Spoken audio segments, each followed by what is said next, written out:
ایک شخص حضور پاک صلی اللہ علیہ وسلم کے پاس آیا اور عرض کیا، اے اللہ کے رسول، میرے بھائی کے پیٹ میں تکلیف ہے۔ رسول پاک صلی اللہ علیہ وسلم نے فرمایا کہ شہد پلاؤ۔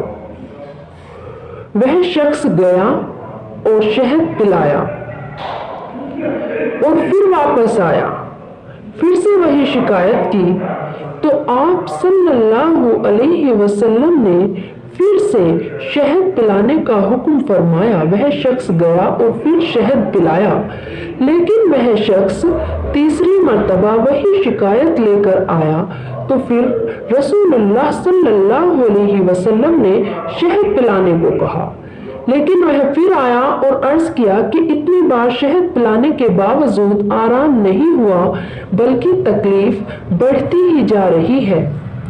تو حضور پاک صلی اللہ علیہ وسلم نے فرمایا، قرآن میں اللہ نے سچ کہا ہے کہ شہد میں شفا ہے اور تیرے بھائی کا پیٹ جھوٹا ہے۔